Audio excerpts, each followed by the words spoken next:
This is episode number 140 of the Mixology Talk podcast. And this week we're talking to tea expert Taylor Cowan of Spirit Teas in Chicago.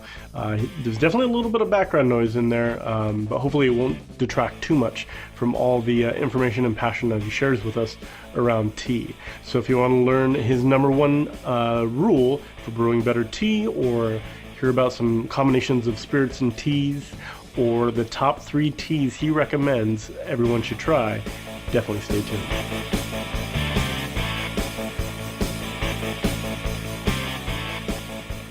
Welcome back, everyone, to Mixology Talk. I have the distinct honor and privilege of having a tea expert on this podcast, Taylor Cowan. I believe it's Spirit Tea? Is that the name of your company? And thank you for joining us, man. Yeah, my pleasure. And you're based out of? Chicago, Illinois. Perfect. That is such a great city. I was talking to Julia last week, who introduced us. And, yeah, good friend of mine. So many great bars, restaurants, and just the overall city itself has made me want to move there. Yeah, it's wild. It's booming at a rate which, I mean, it doesn't even seem possible. Every year there's new restaurants, and of course every year there's less restaurants too, and from the old guard, and it's a very exciting time for us. Yeah, no, that's great. And I mean, there's so many great things happening on as far as the beverage side in Chicago. I mean, you have Aviary. I know Julia's restaurant's opening soon. There's Three Dots and a Dash, and quite a few world acclaimed bars in Chicago. So any chance we get to get out there. The trick is to stay in for the night. It's very easy to find a place to drink. Right, absolutely. So just kind of start everything off here. I was going to ask you a couple just general questions about your experience with tea. And one of the things that I'm always interested in hearing is kind of your experience. What got you into tea? What was that like aha moment for you? Well, actually, it's a long story, but there's no two ways about it really. I guess I got into tea when I was very sick. I actually was diagnosed with testicular cancer when I was 20 years old, 22 years old. And I was at home most days. I was going through chemotherapy, and I was a coffee drinker my whole life and never really looked twice towards tea. My mom sent me a teapot and 4 teas, sort of a sampler set.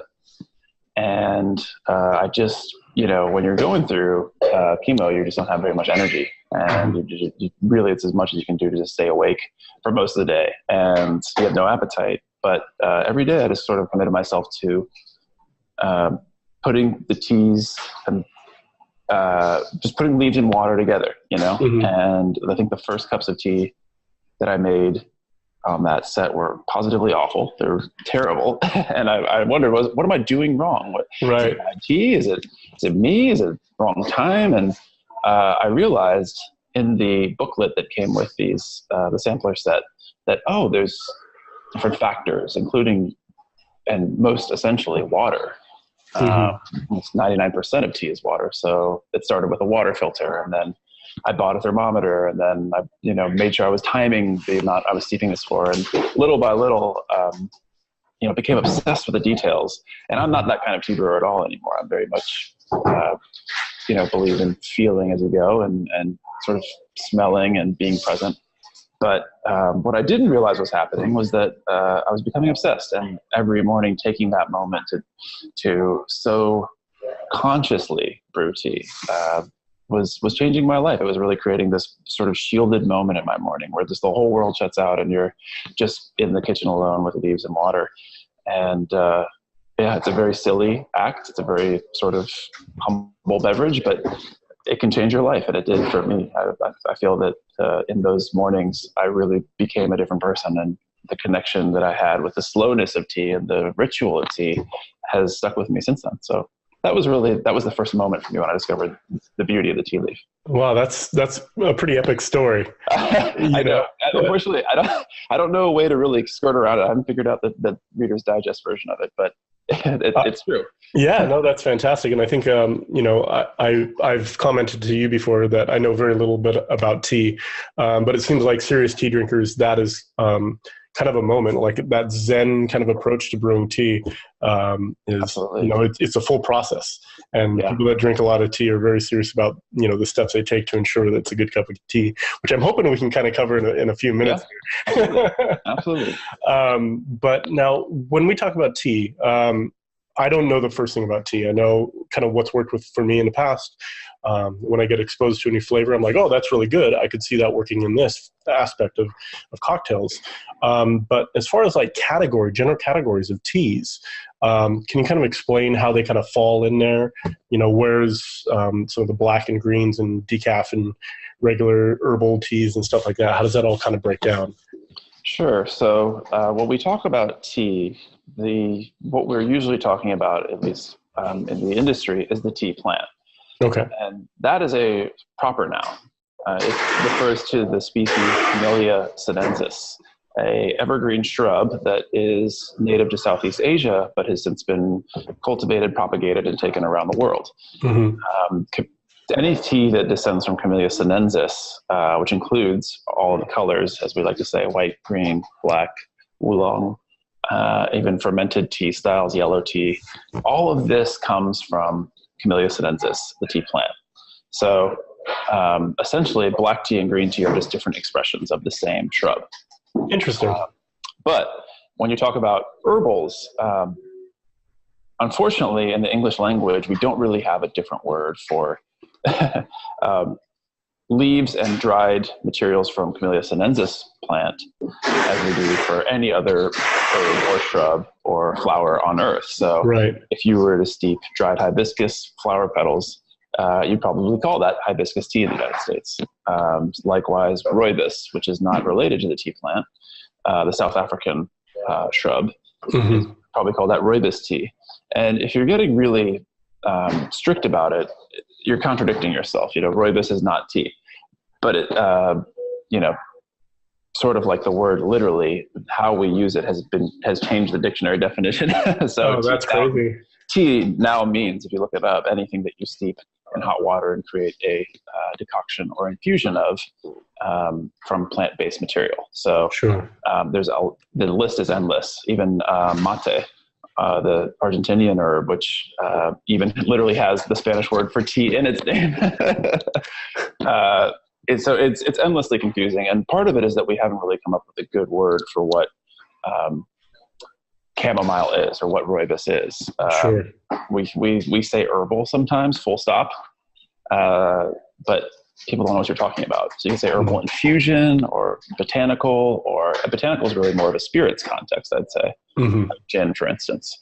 You could also say tisane is a word that's often used. It's a Greek word, which means just that, thing that is made like tea, but not from the tea plant.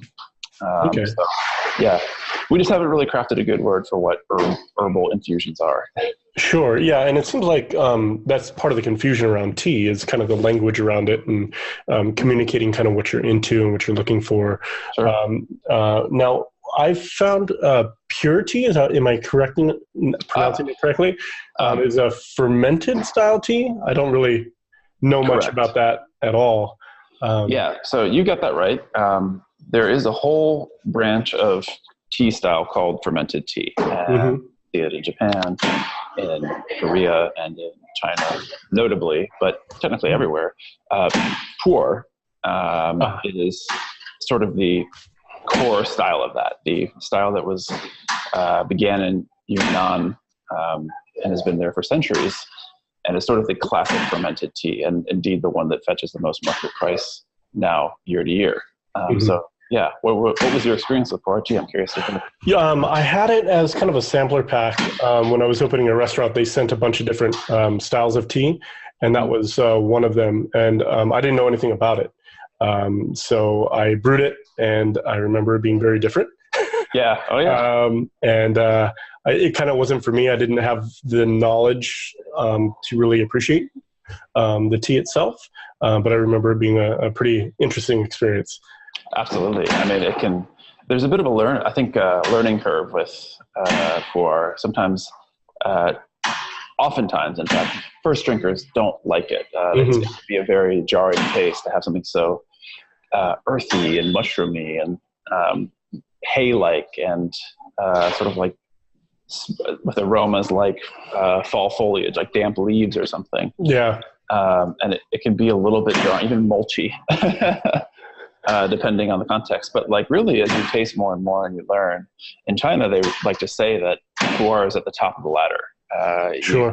You know, as your tastes improve in tea, eventually you get to pu'er and then you never come back down. You know, it's funny. I think there's a lot of similarity with food and this style of tea and drinks as well. Because, you know, you start off drinking beer and it's probably lagers and Budweiser. Right. And then you end up in these funky saisons and IPAs are just like, you know, palate wreckers. You're like, I can't drink anything else. And geez, I'm sure it's very similar, you know. Start with cheddar and you start working on your way up. And next thing you know, you're in these weird barnyardy flavors from France. Exactly. And all that stuff. So it's funny how the evolution kind of always leads us to this weird kind of musky place when it comes to food and drink and stuff. But no, that's really cool. I'm gonna have to try it again and kind of keep revisiting it. I think. Oh yeah.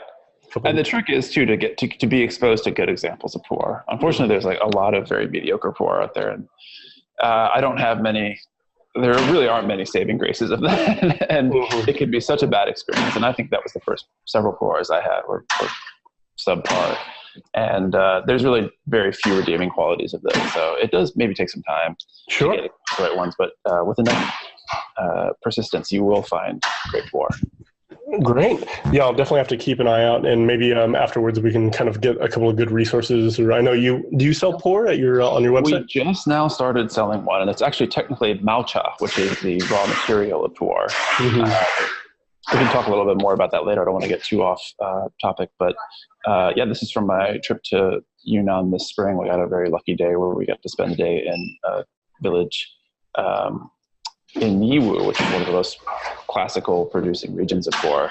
And we just had an amazing day. We actually went on a hike and saw a 1,000-year-old tea tree in the wilderness. Yeah, and in fact, our guide, who is from he was actually Miao, which is one of the indigenous ethnic groups to that region. He said that basically his grandfather showed him where the trees are, and his grandfather's grandfather. Wow! But I'd never seen wild tea trees just growing in a jungle, essentially, and it was really, really beautiful. That's crazy. Trees that had never been, cut or pruned or in any way made for human consumption, and just being there was just such a great feeling. But so that was this is the first year we've carried a pu'er, and I think because of the reasons you mentioned, and as I was saying, there's kind of an entry curve to pu'er. It can take a little bit to get into, especially being exposed to other teas before you jump into pu'er. So we're dipping our toes now. We're seeing if our market is something they're interested in. Sure. And if they are, we'd love to go back and bring more home because we really love it here. Awesome. So when we talk about kind of making a cup of tea and extracting those flavors out of the leaves and the botanicals and the dried fruits and everything like that, is there kind of a perfect way of doing this? Is there kind of some things to do, some things not to do when kind of brewing a cup of tea? I don't like to speak too hard or fast of, dogma about this, because I think that there's many right answers.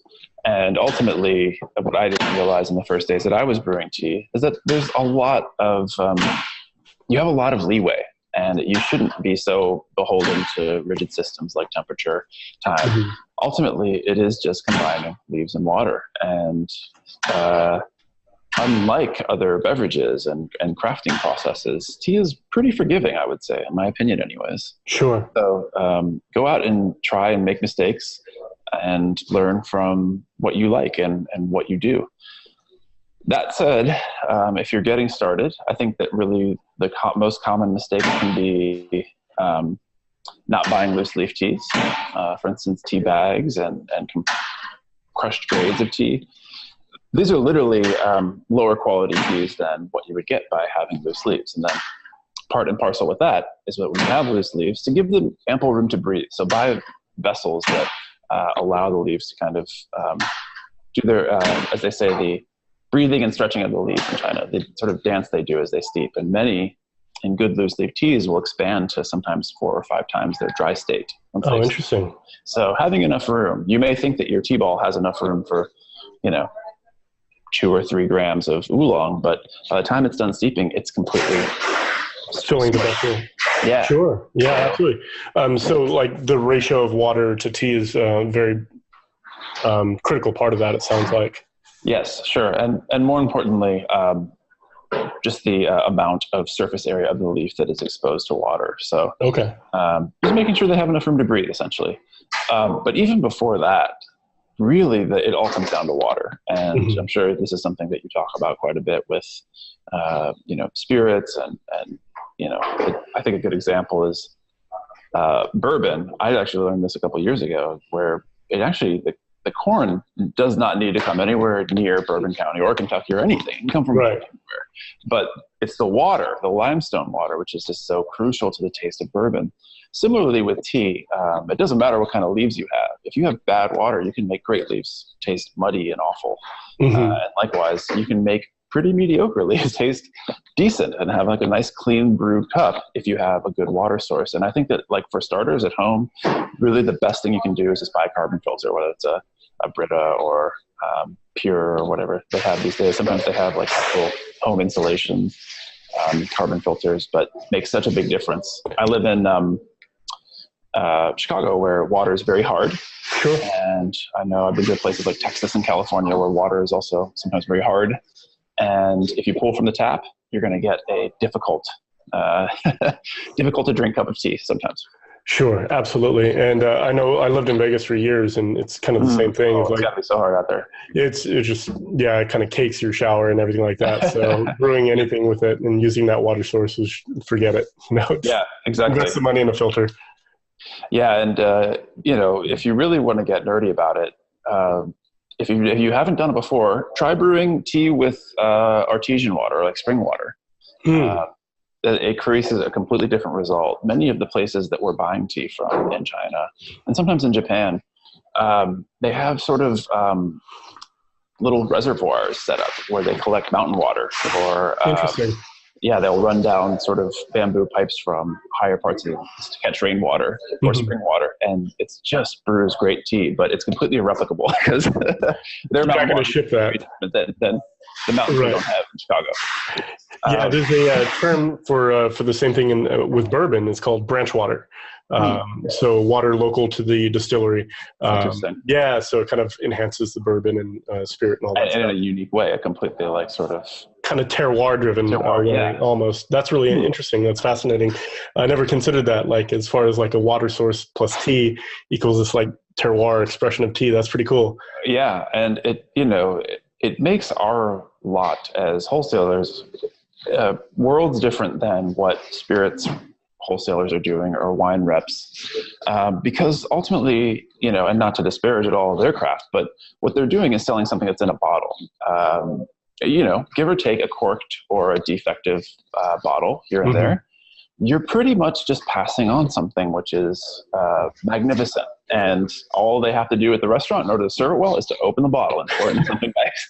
Whereas with us, to carry really great tea, and when people's eyes jump at the price tag, because great tea, like all great beverages, has a cost. Sure. And way more than we're accustomed to in the U.S. When people see that, they can treat that as an objection. And it's my job, I actually do most of the education for spirit, to make sure that we can turn these leaves that I'm selling you into something that's going to be a beautiful beverage for your client, for your customer. Sure. So getting all of that just right is very difficult, and it creates a huge barrier of entry for many, even fine bars and restaurants to serve good tea. Is just that equation of I wish that tea came in a bottle too, that I could brew it for you with the water at origin and just have it for you ready to go. And, right. But it's not like that. We have to use the water in each city that we're served, and we have to use wares which are simple enough to replicate, that you can do this, your staff can do this, you can serve it to a customer, everything works. And that's one of the things I've done with a couple of restaurants I've helped open in the past, is just ask the tea provider to come in, do an education, and it's really changes everything, and kind of they can communicate that particular experience to a guest and its backstories and all that. And it's a really great way to kind of expose people to a subject that a lot of us probably don't know a lot about. It's true. And I don't know why, but tea is, I think, 7th in consumption and beverages in America. And worldwide, it is number 1. Sure. A good metaphor is sort of like the soccer of beverages. Certainly, almost anywhere you go in the world, you can find people who are passionate about tea and have a great tea culture, whether it's the samovar in Russia or high tea in Britain or the Tuareg in the desert in North Africa. Everyone loves tea around the world, but you go to the US and there's some parts where you wouldn't even know it exists. Yeah, absolutely. No, that's such a great analogy. I love that. I had to write it down because I got to reference that one later. But it's so true. Like whenever we travel, tea is such a big part of the culture there that's almost inescapable. They have times regimented around the day to enjoy tea, and it's just part of the local experience. But here, it's like more of an afterthought. Like, I don't really feel like coffee, so maybe I should have tea. Exactly. And at restaurants particularly, and so is coffee, but it's often part of the dessert menu. Not even something that's offered up front. But I'm curious to pick your brain and also your listeners to see why tea isn't popular in the United States. I love collecting opinions on this. Absolutely. At best is I just have theories.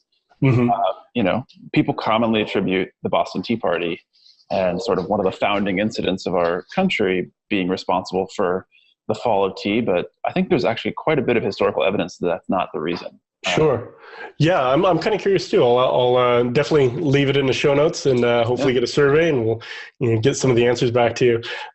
Because I'm curious as well, because like I said, I've had tea a little bit in the past, but by no means am I educated enough in it to talk knowledgeably about it. So it sounds like water is the cornerstone of all tea. Like yes, absolutely. You're going to make quality tea, you have to have good water. And then other than that, it sounds like timing and temperature are some big variables. Does that kind of cover most of the basics about those? Between those 3 things, if you just devoted yourself to paying more attention to each of those, no matter how you do it, you will have such better tea within a week. All right. And likewise, a good example of this counterwise is that in China, there's a very popular style of drinking tea, which is they have these sort of iconic glass tumblers, which are double-walled. And what you would do is take usually a green tea, but it could be a oolong, something, put it in there, maybe 3 or 4 grams, maybe more, and just fill it with hot water. And you don't ever strain it. Sometimes there's a strainer built into the vessel so that you don't eat the leaves while you're drinking, but you just leave the leaves steeping, and they steep all day or until you finish drinking it. And then when you're done drinking, you just put more water in and you keep steeping. Interesting. It's called granddad style because it's how the elderly drink tea in China, and it's a very old tradition. But it goes to show that with the right water and a good vessel and some good leaves, even steep time isn't as important. And even temperature isn't as important. It really does come down to good water. And I can, a little bit later on, give us some tips and tricks for water, time, some guidelines, which is at best what they are, but offer some advice for people who are looking to get into it, especially for people who really do want to go the route of getting a variable temperature kettle or, have a timer ready to go at home for their brewing leaves. I certainly have some advice for them, but remember, it is as simple as leaves and water. Yeah, and when we were doing the Julia Momose interview, she mentioned that she has a certain type of tea. I can't remember it off the top of my head now, but she'll go through quite a few different extractions. And the second and third extraction are very different from the first or the last. And, it's kind of this evolution of the tea itself, and, finding this kind of cool little happy medium place. I can't remember the name of it, but it was interesting to hear. And it sounds very much like the granddad style of tea that you're mentioning earlier. Just, keep filling it up with water, keep drinking it, and just kind of enjoy it how you like it. Yeah, exactly. All tea will re-steep if it's, of good quality. It's just, unfortunately, many people don't even get to that point. And I'm glad Julia is there, of especially restaurants we're talking about. It's a very good example of a place where we don't have the luxury of sometimes multiple steeps. Sure. Everybody wants a single service ready to go. Customer has it, they drink it. And we don't, unfortunately, it's not always possible for us. We have Sure. to think of a way to brew this tea the best possible way in less than 5 minutes using this teapot. Sure. And it's a welcome challenge, but in fact, it's sometimes nice to have constraints because it gives me something to work with. Sure. Yeah, absolutely. And I'm sure that it's part of the creative process around development of seed products and stuff like that. So are there any ingredients that really start to enhance tea when you go to enjoy them? I know some of the common ones are like sugar and milk, and citrus are some common ingredients that you add to tea. So I'd love to get your thoughts on kind of what enhances and what kind of detracts from some of the aromas of tea when you make it. Sure. So I guess I should start by saying that Spirit, we are what's called in the industry an orthodox tea company. Mm-hmm. And what that just means is that everything we carry is single ingredient, and that ingredient in this case is just Camellia sinensis, tea. Mm-hmm. So everything we carry is some expression of the tea plant or an herb. Okay. But even our herbs, we don't employ flavorings. So central to our ethos, to be fair to your question here, is that we really do recommend getting close to the plant and trying to taste it as an ingredient. And not only the plant, but this farm and this producer of the plant. Both of these, like honing in on the terroir, the absolutely individual experience of this plant, of the tea, and just to show how beautifully dynamic the plant is itself.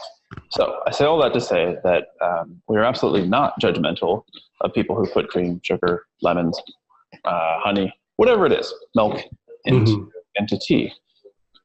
In many cases, you look at tea cultures around the world, whether it's Great Britain or say mint tea in Morocco.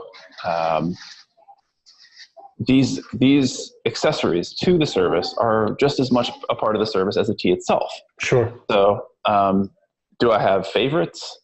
It just depends. We're talking about cocktails. Like there's really nothing I love much more than like a great black tea, some honey, and some whiskey, and like just doing a sort of toddy style cocktail. It's very simple, but it's infinitely doable.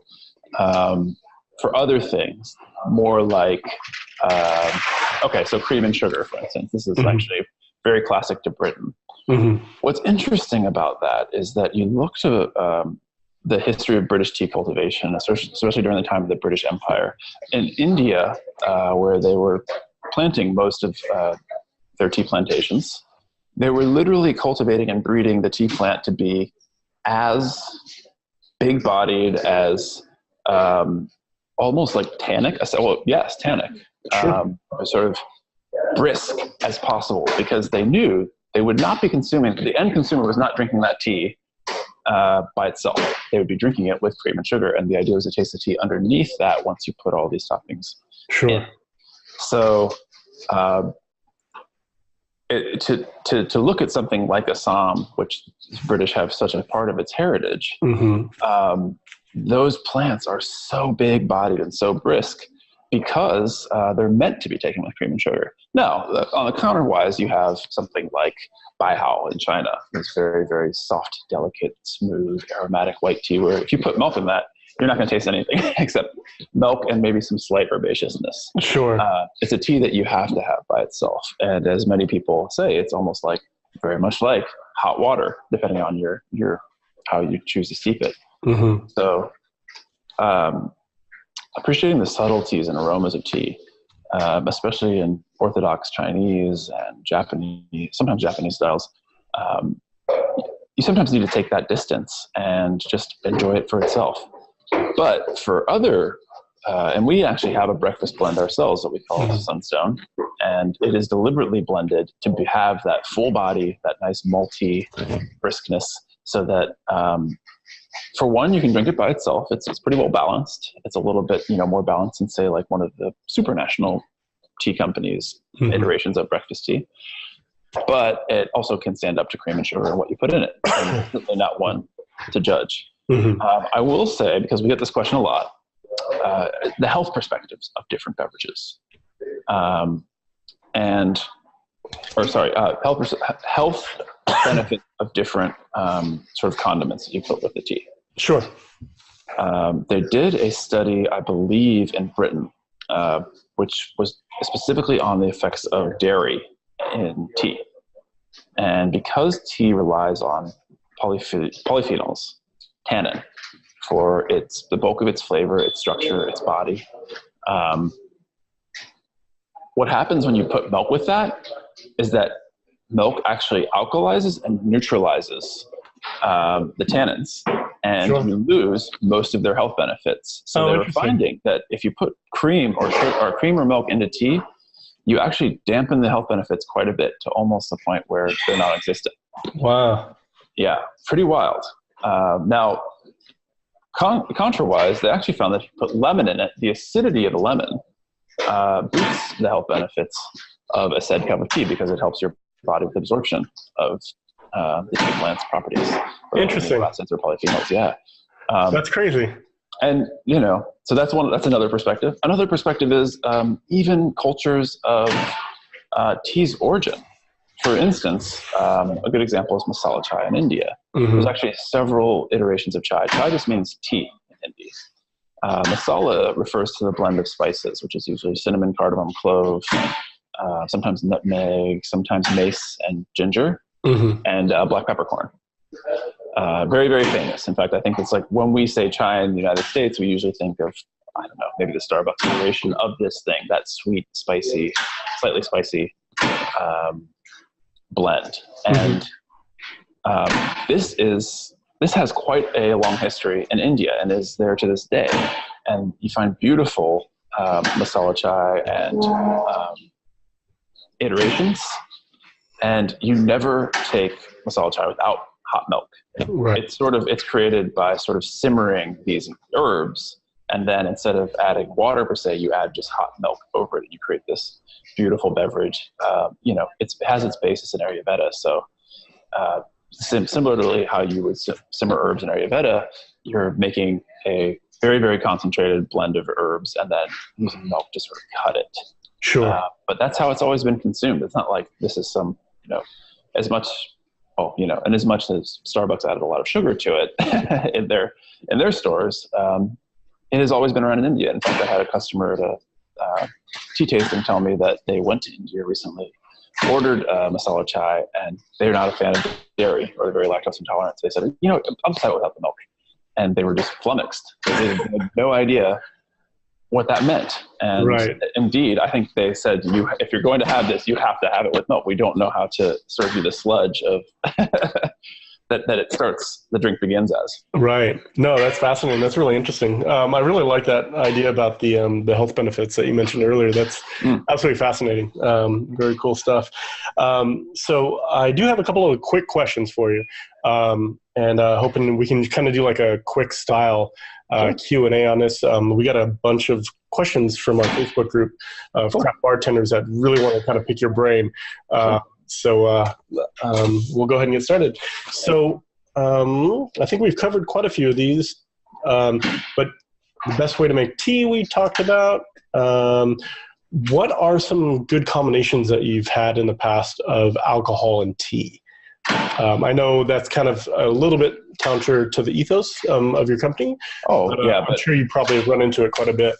Oh yeah. At the same time, I should clarify that, when we share tea with our end customers, whether it's through our website or through our tasting room, or through our wholesale partners, which are mostly coffee shops, bars, and restaurants, we, while we hope people will discover the joy of tea from its nativity and from its sort of origin, we also understand that, it's a culinary ingredient, and just like any ingredient, it can be used to really great effect in things like spirits, or bitters, or as a syrup. So, I should have probably prepared some quick answers for this because I'm not usually the genius behind. I actually was working as a bartender when I was starting Spirit. No kidding. Yeah, I was working at a restaurant here called Mott Street in Chicago, and we played around actually with what was called brandy oolong, and I hope we still carry that. We just had it on. Brandy oolong is a really amazing dark oxidation oolong. but it tastes like figs and indeed has like the color of brandy. It's served in snifters in Taiwan. Oh, wow. And we were using that as the basis of sort of a toddy. It was also with molasses and some kind of, I think, blackstrap rum. Oh, yum. And it was really amazing. I mean, that was one of the first aha moments I had with tea and cocktails, because before then, what my hobby was just infusing single teas into grade neutral spirits, sort of doing a tincture. And you can get some really interesting results of that. It really does express the tea in a different way. One of my favorites was to do jasmine tea in grade neutral spirits. And you can make, with that as a ingredient, like subbing gin or vodka, you have so many different contexts you can apply that towards. So sort of creating a different base spirit with tea. You can even infuse existing spirits with tea. You just might get it gets a little confusing at that point. Sure. Yeah, absolutely. I know some of the ones that I've tried in the past that have worked for me. The jasmine is great. I was actually just drinking passion fruit jasmine. Yeah. That's a really cool ingredient that I like in kind of a neutral green spirit, like you were mentioning, especially with like a champagne on the side or like a French 75 style, because the carbonation just kind of lifts up all the aromatics. It's really fun. And real quick to that note, highballs are great with tea. We did it was a green tea, which is so bizarre. I did not expect that to work. A green tea tincture into, literally we're using Topo Chicos, and we cleared out just enough of the top of it and poured it in the tincture. Yeah. And the carbonation of it lifted it. And it was just like for a backyard party, but it was an amazing cocktail. This is the tea is called Wulu, and it comes from Hubei, China. Organic green tea that we've carried in the past, but it was amazing. And highballs and also French 75s, any beverage incorporating carbonation really does enhance a tea's somewhat subtle aromatics. Yeah, and that's a really cool tip. I like that. And one of the other ones we did was a rooibos chai infused in. Yeah. Oh man, rooibos does so well in chai. I totally get that. Yeah, you got those dark, earthy flavors of spices and all that. It works really good in some of the darker spirits. And then somebody mentioned white tea in champagne. They said those two combinations work really well together, or kind of the lighter style spirits. If you want to get wild, then actually we just we came very close to getting a matcha cocktail on at a bar here called Beatnik. And it would have been quite a large format one, and we were really hoping for it. But matcha is also a great ingredient in cocktails. The trick is keeping it in suspension, because this is actually what the whisk is for. If you've ever seen people do this with matcha, you can shake it, and it has a similar effect, but you still have to shake it before service, or else the dust sort of falls out of suspension. Sure. One of the coolest things we did, and this is also, I'm sure we all love to get lowbrow sometimes, but like one time we did an event at Joe Coffee in New York City, and it was not related to cocktails, but as sort of the unofficial after party, we had champagne.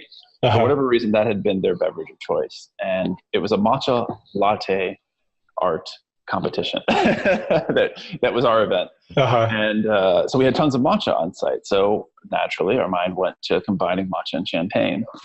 And it was amazing. Wow.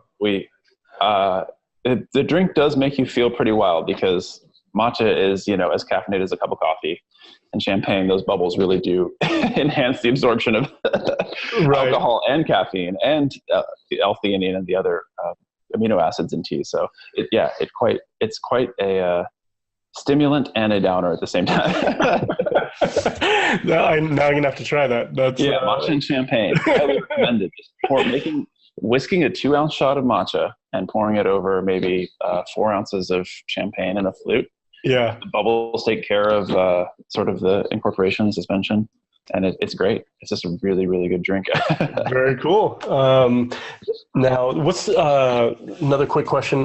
Best way to incorporate teas into syrups? Do you prefer infusion or do you prefer syrups? Absolutely syrups. From a practical perspective. So At home, I love doing tinctures and sort of experimenting with them and seeing what kind of flavors I can get and combine. But for most practical bar contexts, when we've been part of a drink, I would say it's almost always a syrup. Sometimes bitters, but almost always a syrup. Mm-hmm. And the way I've seen a number of schools of thought on this, but I think the way that's most effective is that while the tea, make a concentrate of the tea, and while it's still hot, combining 50-50, that's similar to how you'd make a simple, mm-hmm. And just sort of, shaking to combine, but it works really, really well. And it also has a shelf life that is longer than tea, which is important because if you cold brew tea, the shelf life is 2 to 3 days. Oh, wow. There's not really great scientific evidence on this, but what we do know is that unlike coffee, it doesn't contain acids, which act as a self-stabilizer for cold brew coffee. And unlike alcohol, it doesn't have the proof to keep it shelf stable. So unless, it's in a tincture, in which case it's okay, you have to be aware of tea's shelf life, and sugar extends the shelf life quite a bit. Sure. Absolutely. No, that's great. And that's usually how I go about it when I make syrups, just make a super concentrate of it, 2, 4, 8 times the amount of tea. Yeah. Because you can control the flavor afterwards. Oh, absolutely. And that's the other thing about the syrup is that you can kind of dial it in a little bit. You can add sugar, you can water it down, you can put more tea in, whatever you like to do. Mm-hmm. Whereas, a tincture, once that work's done, it can't be undone. Yeah, hands off. You're done. Yeah, absolutely. Cool. Awesome. So, and you answered that question as well. I think you touched on this real quick earlier, but it sounds like loose leaf is the best way to buy tea. Yeah, absolutely. If the only possible downside I can think of, and we run into this quite a bit, is that it doesn't travel very easily. Mm-hmm. But even that's conquerable if you have, a little travel mug or a thermos that you can, steep in. And again, as granddad style dictates in China, you can also just put leaves into water and drink as you go. Okay. It's a really great way to get nice, tea energy for the day. So loose leaf, I can think of very few qualities where a tea bag is going to have better quality than loose leaf. Mm-hmm. And mostly just because of, tea bags for all their convenience. And certainly I think when they began in the Industrial Revolution in Britain, it was a revolution because tea had, for 200 years in Europe, been sort of the posh elite drink. And it had been something that wasn't accessible to the everyman. But then when the Lipton Company at the time, which was actually a grocery store chain, interesting, introduced these bags of tea that they could make using factories, it changed tea forever because all of a sudden common people in Britain were drinking tea. So, hail to the tea bag. In fact, according to its myth, its lore, it was a New York merchant that invented it by accident. Mm-hmm. When he was sending samples to clients, and he was trying to cut costs because he had previously been sending his loose leaves in tins.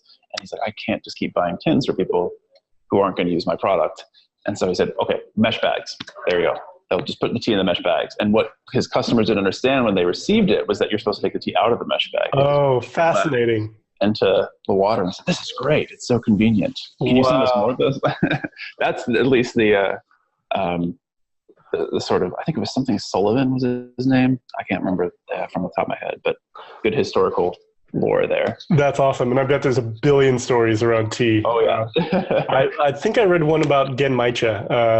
Oh yeah, go ahead. No worries about it. Basically it was, for anybody listening that doesn't have experience with it, I think it's green tea with malted brown rice, right? Yes. Yeah. Toasted brown rice.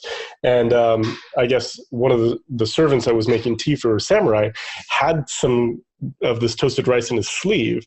And when he went to pour it, I guess some of that toasted rice fell into the Samurai tea, and there was a tragic end for that servant, but that's kind of how that folklore started. Wow. I think it's very much debunked.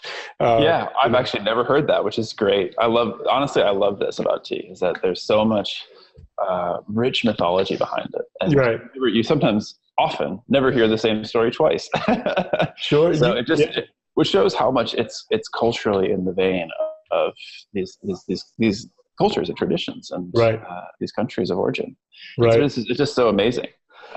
You never hear the same story quite twice. And that goes on to this day. Like, there are tea styles which have been invented in the year 2005, which still no one quite knows their origin. And there's all of these different stories about what should completely be provable by the internet or some kind of validation. But especially when you get into Chinese tea, this is part of its beauty, is the mistiness of it all. It's sometimes very hard to discern fact from fiction and authentic from counterfeit. It's not at all like liquor in that sense, where, you know, we have, or wine, like where there's areas of control and domains, and, you know, in order to be certified champagne, it must be blank. Right, exactly. We don't really have that in tea. So it's led to a great sort of mythology around it. And it can be very frustrating, but can also be very beautiful. Yeah, and at the end of the day, it's a good. A lot of them just end up being good stories. Yeah, that's pretty cool. I'm all about that. Exactly. Now, I think one last question for you. Actually, two questions. A guy from Ireland says, "What's a perfect cup of tea? How do you make the perfect cup of tea?" Given the fact that he's from Ireland. I should start by saying that it's important to note that I think Ireland is the second most consumer of tea per capita in the world. Wow. Now, you'll have to fact check this after, but I think Turkey is one and Ireland is second per person consumption. Okay. And they average, I think, something around 8.5 cups a day per person. Wow. Yeah, which my question to this viewer is, how do you manage that? I mean, I drink 8.5 cups maybe, but I'm a professional. It's my job.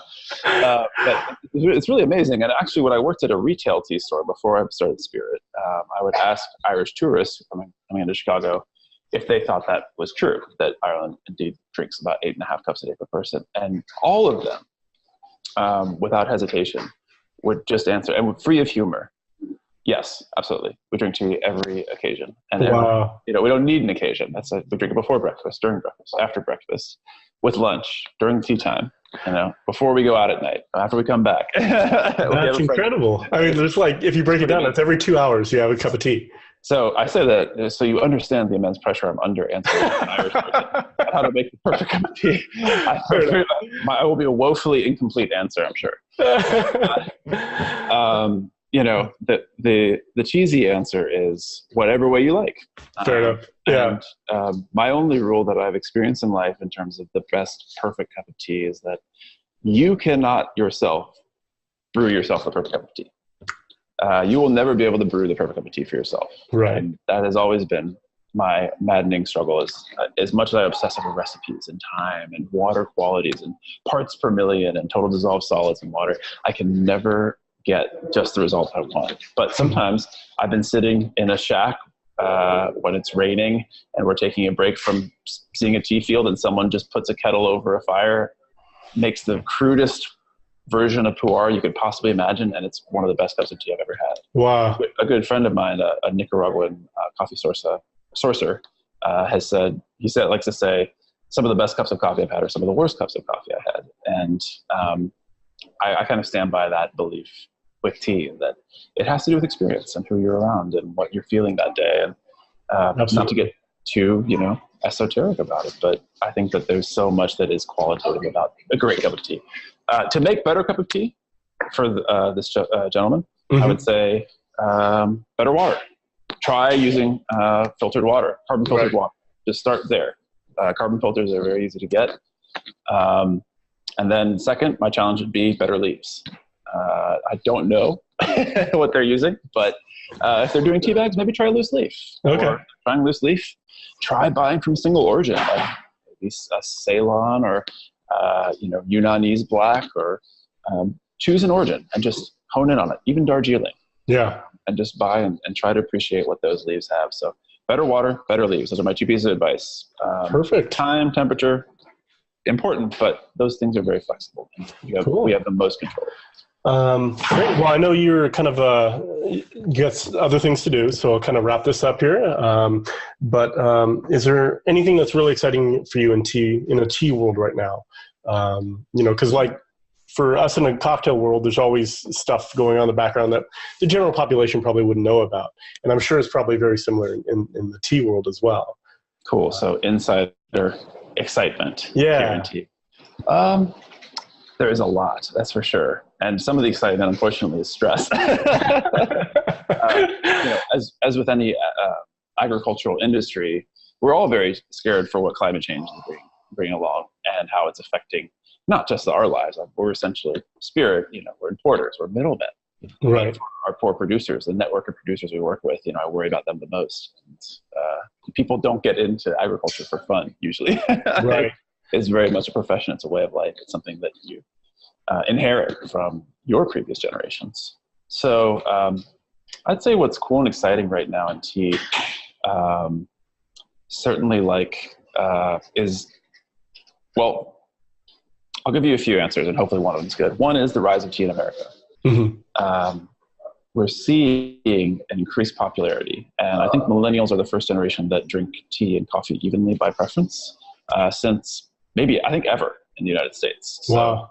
That's very, very exciting, because I know my parents' generation were all coffee, and I'm sure going back before then you may find some tea, but for the most part coffee. Tea is booming in popularity. Things like matcha are booming in popularity. Bubble tea, of course, it's huge now. I don't know if you have any bubble tea shops where you are. Oh yeah, I'm sure you do. But it even means that people are trying out things like pu'er and strange iterations of like hand-picked maofeng or really, really cool teas. And my hope is that everybody will just try something new and keep exploring this burgeoning world. I'd say one of the things that's most exciting about that is that tea's popularity is actually declining amongst youth in China and in Japan. Interesting. And there's another beverage that's taking over among youth popularity, which is coffee. And it's hugely popular among the youth there. And in fact, one of the problems we face often when we're sourcing is that kids don't take over dad's farm or mom's farm. And they move to cities, they get jobs in professional jobs or tech jobs or whatever it may be. But oftentimes we are literally losing tea farmers because they are dying out. No one's taking over the farm. And kids don't really care as much about tea as their parents did in China. So sort of the opposite is happening. So that's fascinating. People who have worked in the beverage industry longer than I have heeded caution and said, it all comes around. So if it is dropping there, look how it's rising in America in popularity. And sometimes there's a cultural sort of exchange and a shift in preferences and popularity. So and same in Europe. I think tea is getting very, very popular there. Sure. That's fascinating. Yeah, and I mean, we all often hear about the modernization of China and all that stuff, but I didn't think of tea as kind of one of the victims of that movement. Yeah, it's a strange sort of offshoot, hurt from modernization, but also climate change. Again, as I said earlier, agriculture, sometimes we get lost in this when we work on this end of the beverage industry, and that we just think that people make beautiful beverages to be beautiful, the artistic expressions of whatever. Right. And, I hope that they do, but we also have to remember that this is their livelihood, this is their job, and this is something that is not easy work and not something that you often choose to do, but by the circumstances of your birth and upbringing are put into. And we support a lot of young producers for this reason, trying to encourage people to not only take over the farm, but also to hopefully acknowledge the growing role of the American tea market. The past 3 years that we've gone to China, the question hasn't been, can you afford it? Do you know what this is in terms of tea from our producers? It's been, do people in America care about this? Because unlike some other industries, if Mr. Joe doesn't sell us his Dragon Well, he's not sweating it because somebody will buy it right down the road. There's huge domestic demand in China for good tea, and there's huge domestic demand in Japan for good tea. Exporting is by far the least of what they do. Mostly it's consumed domestically or within East Asia. Filling out an FDA form, shipping it 7,000 miles to Chicago is really something you have to convince them to do because it's not the top of their list. So we usually, when we source, counter to many beverages, it's not us saying, here's the money, we'll take it. It's more convincing them through a relationship that we're worth having as a partner in the United States, and we're worth exporting to. Interesting. Yeah, that's really crazy. Quick 3 favorite teas, bucket list teas that you think everyone should try. Well, right now we have a tremendous Korean black ball Hyocha on. It's on our website, spirittea.co, and it's an amazing producer. We've worked with 2 years. He's all organic. And if you haven't had Korean tea is somewhat rare. It also could mean a lot of things. Like there's also corn tea, which is sometimes called Korean tea. This is actually the tea plant grown in Korea, Southern Korea. That's number one on the list. That's what I've been drinking probably the most of these days. 2, I'm really going to push people towards trying good pu'er. Find a good pu'er purveyor and get a cake, take the dive, keep trying it, buy more, try that, and you will fall in love with it. And it's such an amazing expression of terroir, of fermentation, of history too. It really is the living history of China in those cakes.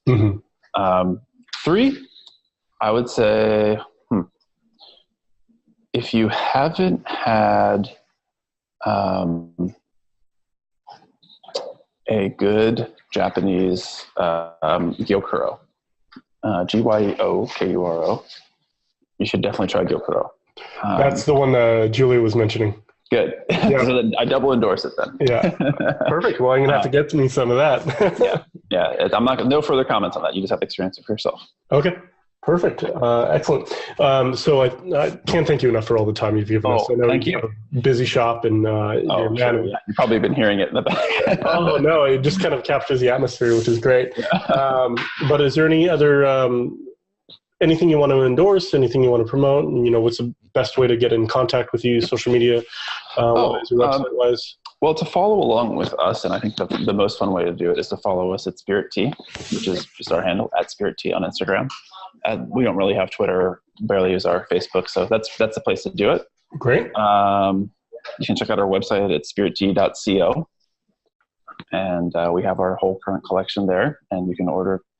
We also post pictures of all our farms and all of the wonderful producers we work with. We're all about transparency. So it is about them. And if you go to our website, you can click on a tea, see where it comes from, see who grew it and the process behind that. We're all about that. So that's really the best way to do it. Otherwise, a great resource for tea knowledge is the newly formed American Specialty Tea Alliance. This is a group of preeminent tea professionals who are keen on changing the sort of landscape for tea. We, if I can say it, we've been in relative dark ages compared to other beverages through the past decades. So It's very exciting to see people like Julia and other beverage industries and culinary industries finally start to acknowledge the importance of tea and of good tea. Yeah, and is there like a certification for like tea sommelier or anything? There are many, in fact. Oh, really? But I would inveigh against them simply because, and without getting too political about it, they are very costly, and we still don't have a good central body of knowledge on tea. And I know that is one of the central efforts of the American Specialty Tea Alliance, is we're working to develop that, at least not in English. The beautiful part of the mythology of tea is its stories, and you can see how it's tapped into the cultural vein of each of the countries that it comes from. Sure. But the frustration is that sometimes all we have is mythology, and we don't necessarily have, and understandably so.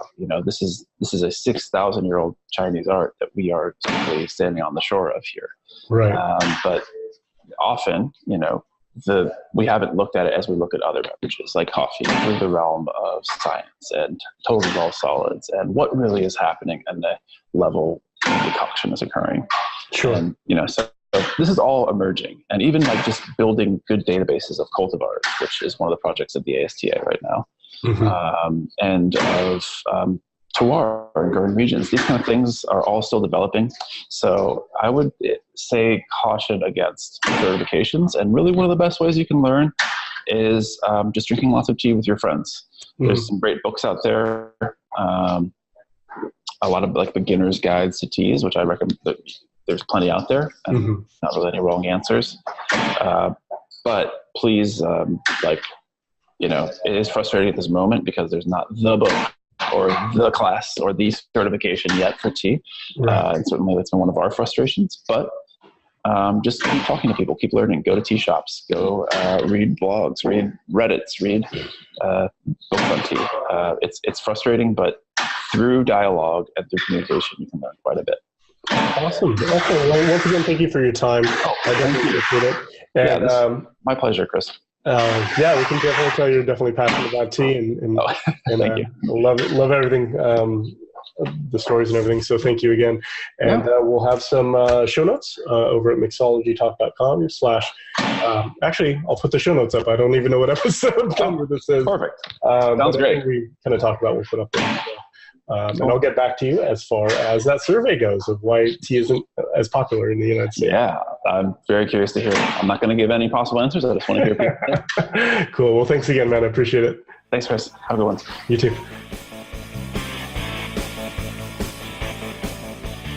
So thanks again to Taylor Cowan for taking so much time and talking about tea with us. I know I learned a ton of information about tea and how I'm going to incorporate teas in some cocktails moving forward, and hopefully you guys did it too.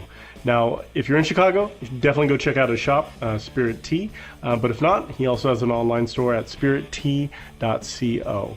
So yeah, we'll have all the links to some of the items that we talked about in the show over at mixologytalk.com/140. And also would love to hear from you.